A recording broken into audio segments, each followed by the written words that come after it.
Assalamualaikum warahmatullahi wabarakatuh. Halo Sobat Zawiyah, aku Diah Kemala Dewi. Nah, di sini kami kedatangan tamu spesial nih, yaitu Kak Rizlia Ananda. Kasih tepuk tangan dong.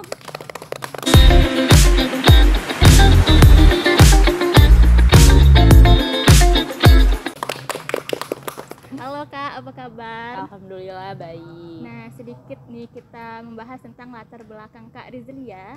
Kak Rizlia dulunya adalah alumni dari Prodi Komunikasi Penyiaran Islam tahun 2024.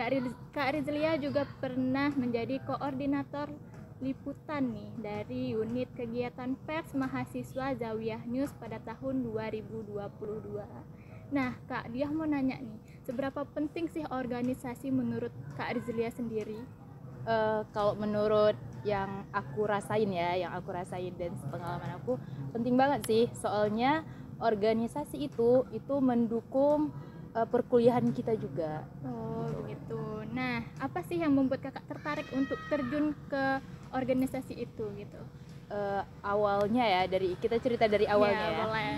Jadi awalnya itu sebenarnya aku nggak ada tertarik dengan organisasi. Oh, nggak tertarik sama sekali gitu ya? Karena aku kan masuk dari tahun 2020, di mana tahun 2020 itu masa-masa corona, masa-masa COVID. Ya. Jadi kami pun PBAK-nya itu daring. Nah, jadi nggak ada kesan kayak oh ini organisasi ini, oh ini organisasi, nggak ada dikenalkan dengan organisasi ketika masuk ke kuliah, karena yang daring yang memang kita fokus di laptop itu aja dari awal sampai sore kayak gitu.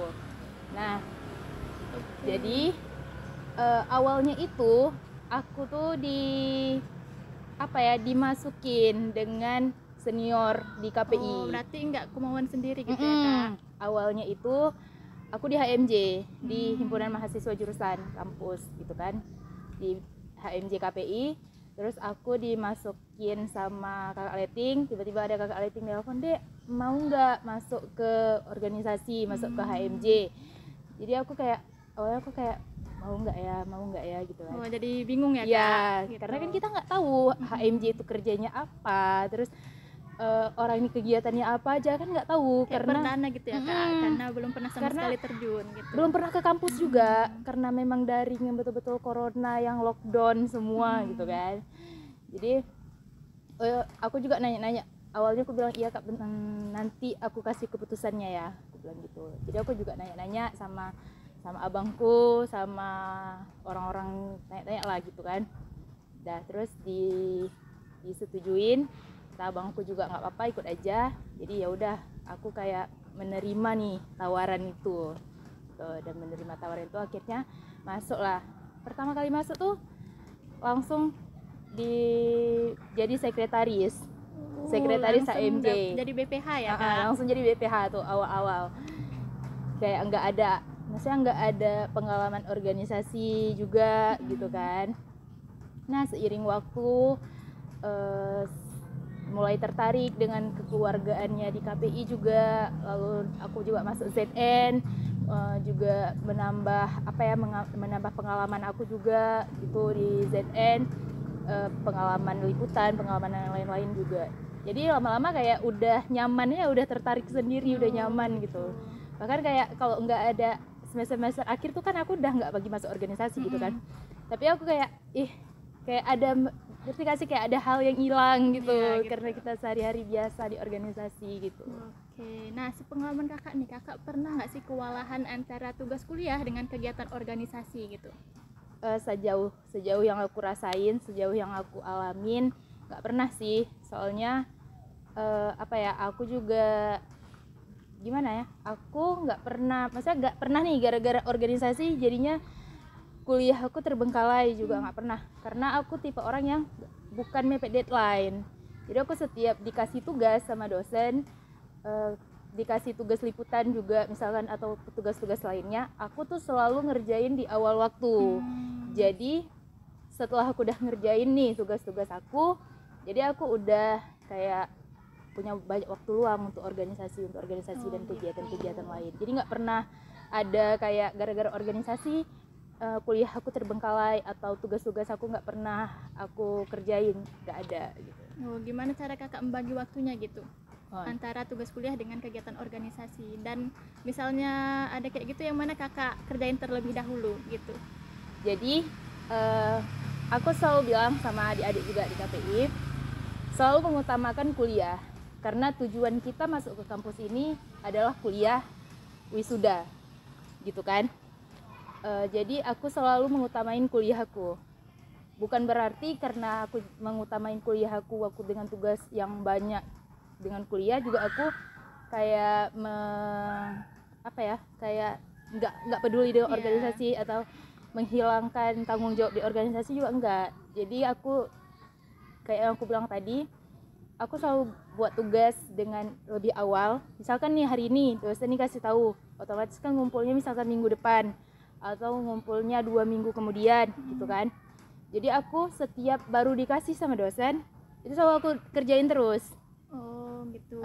Jadi Langsung nggak payah nunggu deadline. ya, karena kalau nunggu deadline yang ada nanti tiba-tiba ada kegiatan yang tiba-tiba ZN nih ada liputan, kan kita nggak bisa tahu nih ZN kapan liputan, Biar kapan tidak bentrok gitu ya. kapan kegiatan dan lain-lain. Jadi aku lebih ya udah aku kerjain duluan, setelah aku kerjain baru kayak udah aman dengan tugas-tugas kuliahku, baru aku mengerjakan tugas-tugas di organisasi gitu. Nah, sepengalaman kakak nih, kakak pernah nggak sih mengalami nilai turun karena kakak terlalu sibuk di organisasi gitu?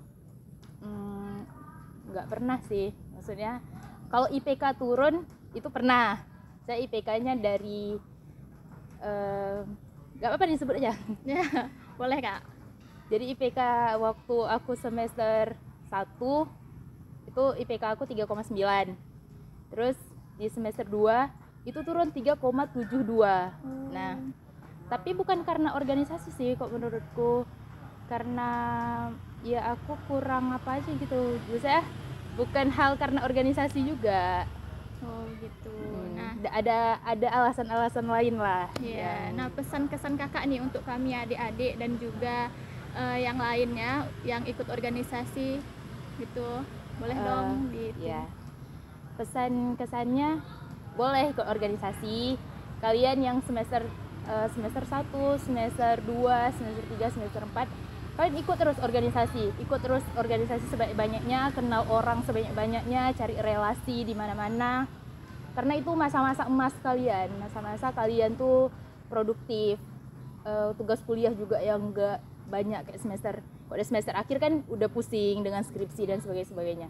Jadi kok semester awal itu kalian ikut aja organisasi, pergi jauh-jauh. Kalau misalkan ada keluar kota, ada PJTLN, ada kegiatan-kegiatan apapun kayak seminar nasional dan lain-lainnya, kalau bisa pergi terus, cari relasi banyak-banyak. Tapi jangan tinggalkan kuliah kalian, karena tujuan kita masuk kampus adalah mendapat gelar dan selesai kuliah maksudnya. Karena orang tua kita juga enggak yang kalau kita masuk organisasi enggak yang anak aku jabatannya di ini, tapi orang tua kita bangga ketika kita udah wisuda, ketika kita udah mendapatkan gelar gitu. Karena kalau misalkan kita kuliah itu juga ada tanggung jawab kita kepada orang tua kita. Sedangkan kalau kita masuk organisasi itu pilihan kita sendiri, ya kan? Iya benar. Jadi pesan aku, nggak apa-apa organisasi sebanyak-banyaknya, ambil terus banyak-banyak, ikut terus, kenal orang-orang baru, ikut kegiatan-kegiatan yang bermanfaat, tapi jangan tinggalkan kuliah kalian gitu sih. Nah, jadi itu dia, kalau kita ikut organisasi kita harus balance antara perkuliahan dengan organisasi. Jangan kita berat sebelah antara organisasi dengan perkuliahan gitu. Nah, baik, segini dulu podcast kami hari ini. Terima kasih kepada Kak Rizlia sudah meluangkan waktunya untuk menjadi narasumber pada podcast kali ini. Aku punya quotes nih untuk teman-teman semua. Kalau kita ikut organisasi, jangan pernah takut kita masuk organisasi sendirian dan tidak ada teman, karena sejatinya yang menolong kita adalah diri kita sendiri. Baik, segitu dulu podcast untuk hari ini. Semoga nanti kita bertemu di podcast selanjutnya. Aku Dah Kumala Dewi dan saya Rizlia Nanda. Assalamualaikum warahmatullahi wabarakatuh. Bye bye.